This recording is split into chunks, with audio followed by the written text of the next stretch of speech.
Selamat sore, jumpa kembali dengan Prof. Faisal Santiago, Direktur Pasca Sarjana Universitas Borobudur Jakarta. Sore ini kita akan bincang-bincang santai dengan tokoh, sahabat, kolega, Bapak atau Abang Trimedia Panjaitan. Selamat sore Bang. Selamat sore Prof. Sehat selalu Bang ya? Sehat. Oke. Jadi sore ini kita akan bincang-bincang mengenai penegakan hukum di Indonesia, dan kebetulan ini juga adalah bagian dari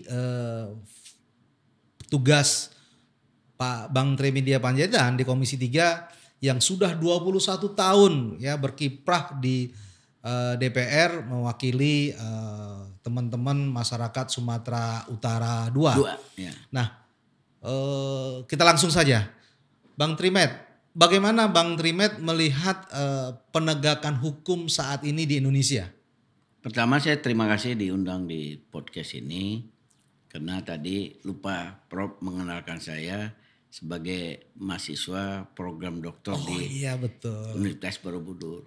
Dan kedua, kalau ditanyakan soal itu memang masih dianggap oleh masyarakat belum memuaskan. Oke. Walaupun institusi penegak hukum kita, kepolisian, kejaksaan, KPK dan Mahkamah Agung ya dari hari ke hari, dari tahun ke tahun tetap memperbaiki institusi masing-masing. Misalnya kepolisian, yang saya ketahui Pak Sigit Kapolri itu HP-nya itu bisa diakses masyarakat 24 jam. Oke. Dan kalau seandainya ada masalah yang dikeluhkan oleh masyarakat, event itu di kabupaten kota yang letaknya mungkin jauh dari provinsi, dari ibu kota provinsi itu, biasanya dia langsung forward ke Kapoldanya. Katakanlah misalnya Sumatera Utara, bahwa peristiwa itu di Kabupaten Labuan Batu yang perlu jarak tempuh 10 jam, di forward ke Kapoldanya, dan biasanya Kapolri meminta laporan lanjutannya, perkembangan kasusnya. Sehingga kalau seandainya ada informasi seperti itu bisa segera dituntaskan. Begitu juga perkara-perkara yang viral ya.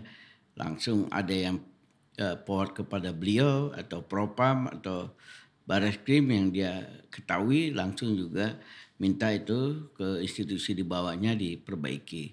Begitu juga kejaksaan, kita melihat kan dilakukan pembenahan.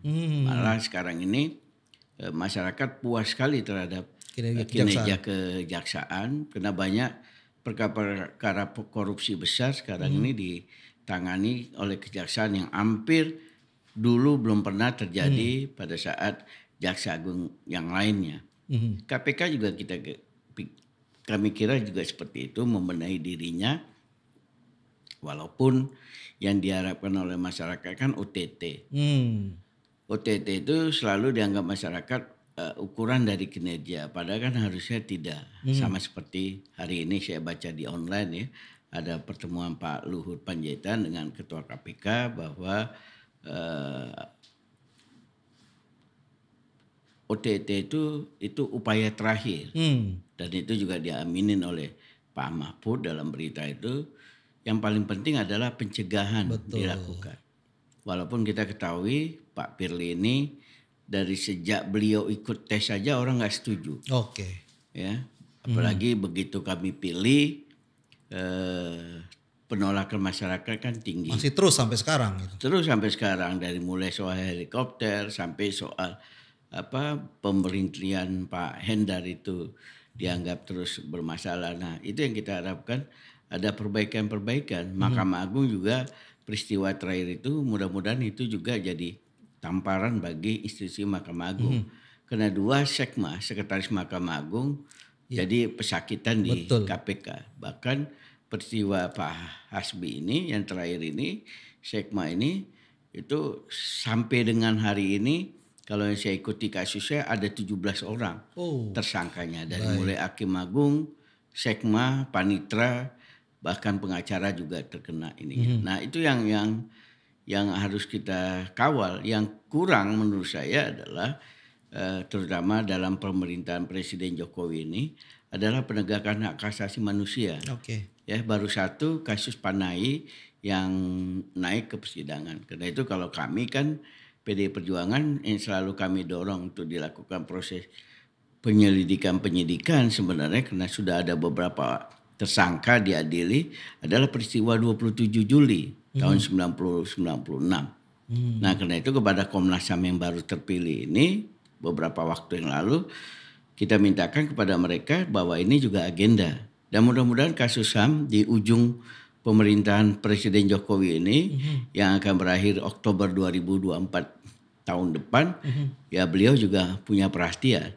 Sehingga di masyarakat merasa kalau dari 0 sampai 10 Prof, jadi kalau itu terlaksana saya kira nilai Pak Jokowi 10 tahun memerintah Indonesia ini 9,5. Bagi saya di bidang penegakan hukum hanya kurang itu. Soal penegakan korupsi segala macam itu berlangsung dengan sangat baik ya. Proses pengadaan barang dan jasa juga katalog juga jalan ya. Semua dilakukan tanpa harus teriak-teriak. Seringkali kan terutama kawan-kawan LSM kan teriak-teriak yang kencang ya. Kalau Pak Jokowi kita lihat kan dia bekerja dalam senyap aja. Dan beliau bukan juga orang yang haus popularitas. Sehingga bayangkan sekarang next presiden itu sangat tergantung dari siapa yang di-endorse oleh Pak Jokowi ini. Saya aja jujur aja dalam beberapa kesempatan selalu menyampaikan, saya nggak nyangka 9 tahun cepat sekali Pak Jokowi ini majunya. Karena saya tahu seperti baru kemarin aja ya. Iya, bukan hanya itu, Prof. Saya tahu dia dari dia awal jadi wali kota Solo. Jadi kalau pada saat lompatannya luar biasa seperti itu ya kita kagum. Yang saya ketahui dia setiap hari dari mulai wali kota, gubernur mengisi dirinya terus. Sehingga kalau kita lihat mukanya itu kan kelopak matanya itu memang kelopak orang yang tidurnya mungkin 3 jam dia.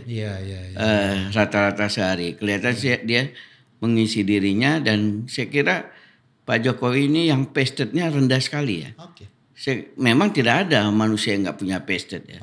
Tapi menurut saya Pak Jokowi ini pasted-nya rendah. Setiap pejabat pemangku kepentingan kalau pasted-nya itu hanya 20-30%, pasti kinerjanya luar biasa. Tapi kalau sebaliknya pasted-nya yang 70% pasti buruk kinerjanya.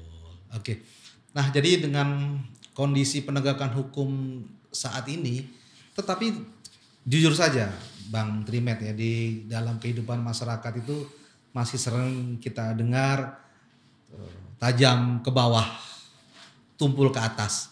Dan itu di semua sektor, di semua lini. Nah, bagaimana kacamata Bang Trimet terhadap hal itu? Itu sih masih terjadi dan itu yang kalau program Pak Jokowi selama ini kan revolusi mental. Dan itu yang kelihatannya juga hasilnya belum seperti yang diharapkan oleh masyarakat ya, revolusi mental itu. Dan itu jadi PR kita semua. Karena kultur birokrasi ya, kultur mungkin di TNI Polri, di kalangan swasta belum ada yang berubah. Sehingga urusan kecil-kecil kita misalnya pengurusan izin segala macam, kalau jalur-jalur yang biasa aja tidak jalan, apalagi misalnya yang tersangkut masalah hukum.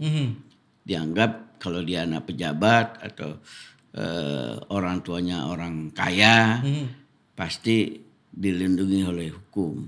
Sehingga sekarang seringkali orang seperti tadi di awal saya sampaikan mencari keadilan melalui medsos, diviralkan dulu. Iya betul. Jadi ada istilah sekarang nih no viral no justice. Nah itu yang pelan-pelan memang kalau kita selalu sampaikan kepada Kapolri, Jaksa Agung, ya itu harus pelan-pelan kita tepis. Misalnya orang membuat SKCK karena dia bisa memberikan sesuatu kepada aparat bisa cepat. Begitu juga urusan-urusan lain. Nah itu yang pelan-pelan juga harus dibenahin, harus benahin. Dibenahin itu menurut saya adalah dengan revolusi mental. Itu baru bisa dibenahi. Revolusi mental itu termasuk kita juga harus berpikir bagaimana meningkatkan kesejahteraan mereka itu. Betul. Kalau polisi, jaksa, walaupun ada remunerasi, tapi kalau polisi atau jaksa berhadapan dengan pengacara-pengacara parlente, Ya. yang menangani kliennya ya susah juga. Imannya juga pasti nggak kuat untuk menghadapi tantangan seperti itu. Nah itu yang kita juga harus benar-benar berani merubah itu semua. Dan itu kita harus sama-sama nggak bosan mengajak masyarakat dan tokoh-tokoh agama. Sama seperti misalnya kenapa pejabat korupsi? Ya, karena ongkos politik ini terlalu mahal, Prof. Ya, orang jadi bupati wali kota itu saya kira sepanjang pengetahuan saya tadi Prof udah singgung, saya 21 tahun di DPR. Saya mulai di 96 lah ngerti politik sejak peristiwa 27 Juli kuda tuli di Diponegoro yang menghantam PD Pro Mega pada saat itu. Ya saya memang menyaksikan sampai pemilu kemarin itu bagaimana misalnya seorang kepala daerah, bupati, wali kota dia mau menang habis 20-30 miliar. Bahkan kalau mau jadi gubernur itu bisa ratusan M.